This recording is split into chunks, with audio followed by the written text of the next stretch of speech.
So, good afternoon, you guys. I want to talk about AEW and Wrestle Dream. This is their upcoming pay per view, and this is also an Antonio Inoki tribute show. So, I have a couple of concerns about this pay per view, and I also have like 10 pitches. So, I've said before, and I'll say it again, that really this year with AEW, the best way they can fight against the WWE is restructuring. That means you're fixing a lot of problems within AEW. Like, you ultimately rebuild your women's division, you ultimately rebuild your tag team division, you rebuild your trios division. You do things like say, hey, these guys, here are 10 wrestlers that are in our heavyweight champion division, and we don't do it like we did with Darby Allin a few years ago where he was in multiple different divisions, really. So, and ultimately, you look at a lot of different people on the roster, and you say like, hey, this person can be a champion, or this is not working out, and we're going to switch this for this person. Like for example, Kyle Fletcher had a really great match. It was good to show him as a credible contender when he had that match against Adam Page. But I'm a little upset with the Acclaim coming back together. I think that that's the right move for right now, but they definitely fucked over Anthony Bowens, by not booking him that well. So I think restructuring is very important. So and also too with the Chief Fitz Arena in St. Louis. Unfortunately, I think they drew 4,000 people. There's 4,000 tickets sold, but it is like a 12,000, 16,000 seat arena. So they have to work very, very hard to make sure that this is a pay-per-view where they get at least 10,000 people, like nothing less than 8,000, because obviously they won't go back if it's that low. And then also too, TNA wrestling, they're going to Boston for Bound for Glory, so it doesn't look good if they draw 3,000 people and then AEW draws 4,000 people. That's going to be really, really embarrassing. So, with that said, I have like 10 pitches for AEW Wrestle Dream that you just established a lot of tag teams in AEW. Like you established Jurassic Express, Eddie Kingston and Hook, the Young Bucks, Josh Alexander and Hechicero, Speedball, Mike Bailey, Brodito, and a couple other teams. So I really think that what they need to do is do a tag team tournament. And I mentioned this, that do a tag team tournament on Dynamite, do a trios tournament on Collision. So that way the audience gets to know these tag teams a little bit. You get a bit of a refresher to say, hey, you know what, who's in the tag team division? What's their motivation? Young Bucks want respect, Eddie Kingston and Hook, you know what, they want to represent New York or whatever. And then you kind of just go down really. And I think that would be a really good, lead in to, Wrestle Dream. That's my first pitch. My second pitch is a trios division because they have a lot of great trios teams. And this is very underrated. They have the Ops, they have Dalton Castle and the Outlanders, Shane Taylor Promotions. They have the Frat House. They have, the Death Riders. And they also, have, the conglomeration as well, really. There's a bunch of different teams. So I really, really think that it's important to be like, hey, you know what, we have to really... And they also have Ricochet, Uchiha, and the Gates of Agony and the Hurt Syndicate. So we need to kind of make the trios division matters. And the issue is that you have the people, but you don't have the good booking, really. And even like in the tag team division, imagine if you did a storyline where there's a tournament and you put Anthony Bowens and Max Caster, and the rule is that they don't work together, or it's kind of clear that they're just being bitches, they get suspended really, so they have to work together.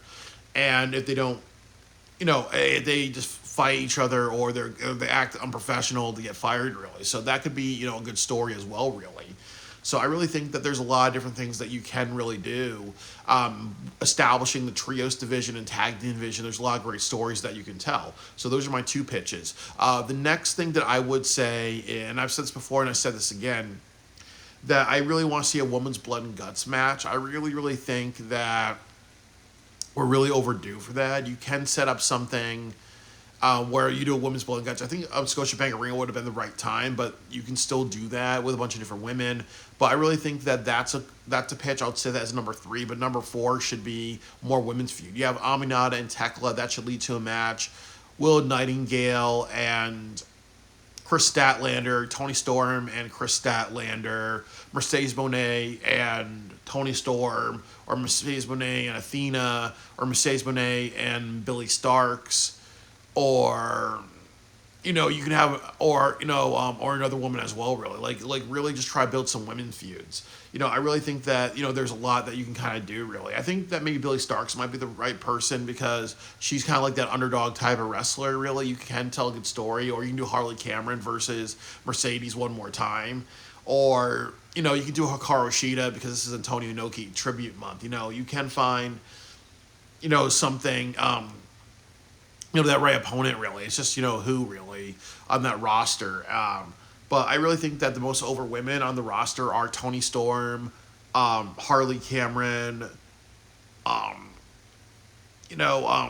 Queen Aminata is also in that list.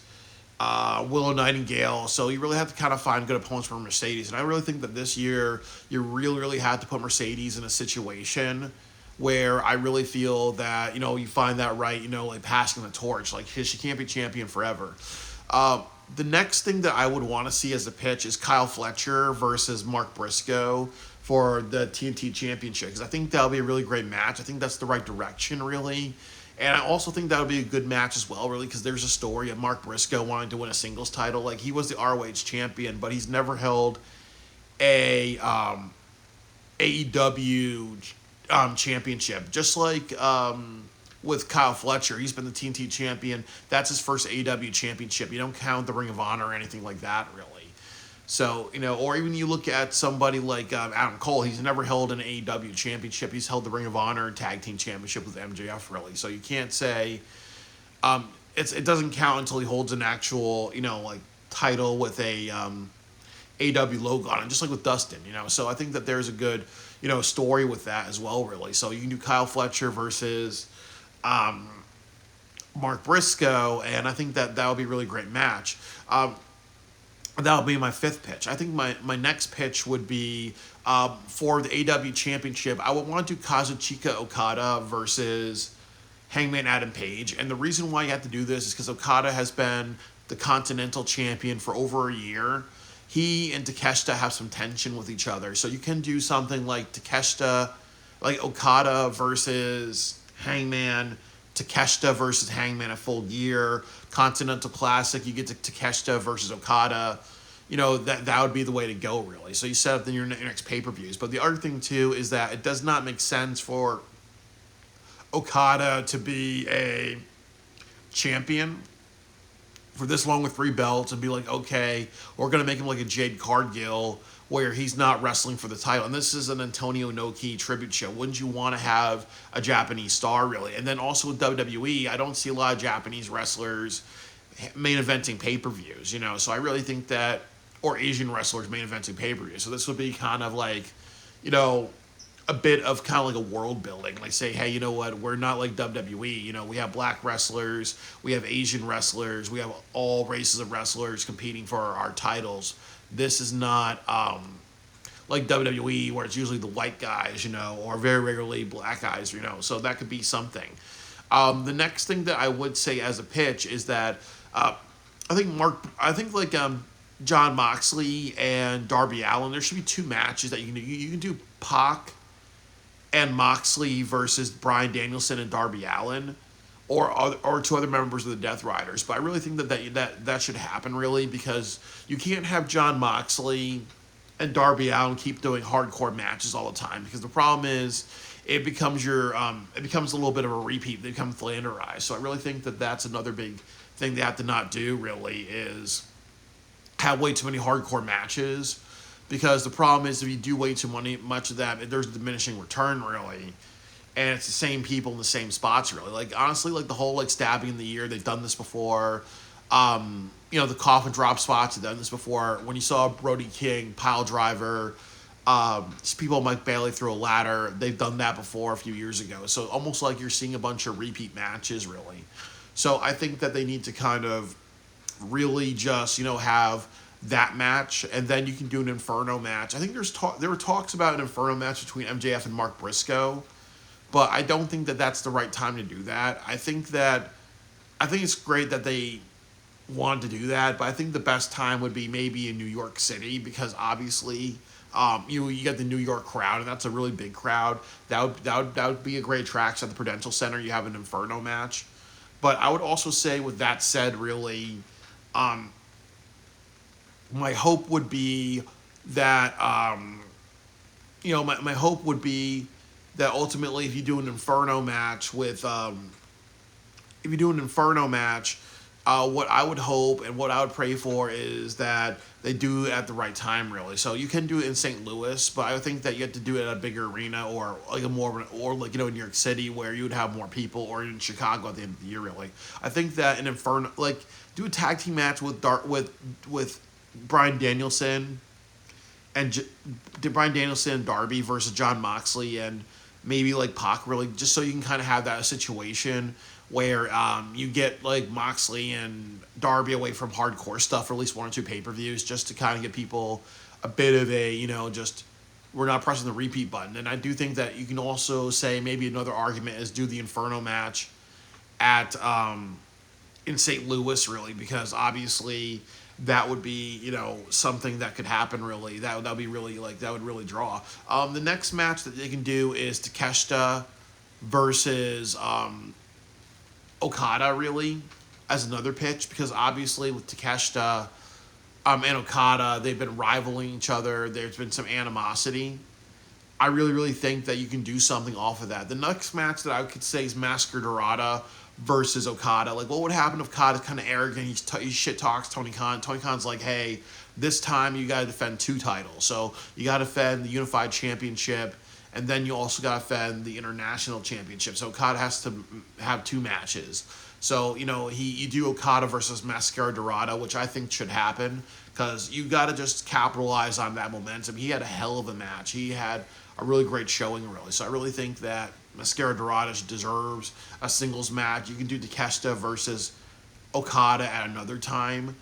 The other thing that you could do as well, really, with this show is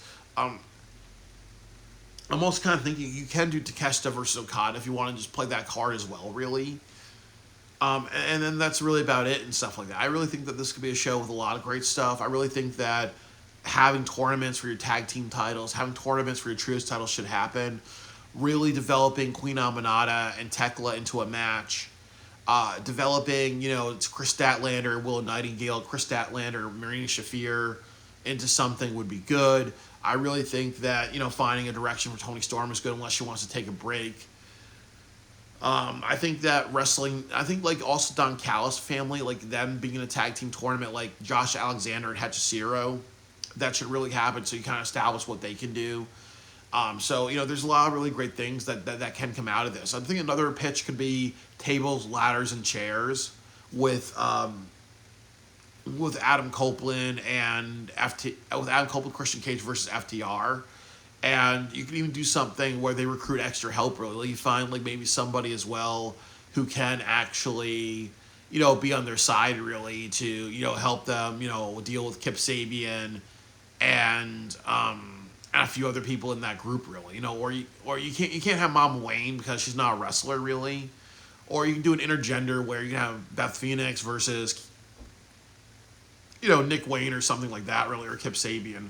So, or somebody else, really. So I really just think that there's a lot they can do, really. Like, I think that Wrestle Dream has a lot of potential to be a great show. It's just like, what do they put together for this show? And I also hope that they have matches announced through from now all the way until the show in St. Louis. I'm excited to see what they come up with, and I hope that this is a show where they have high standards. Like, honestly, there's 4,000 people who want to see this, so keep building, keep growing, and make this the best damn show possible. Like, it's really about a really great show and really great restructuring. Then AEW is going to be in a great direction.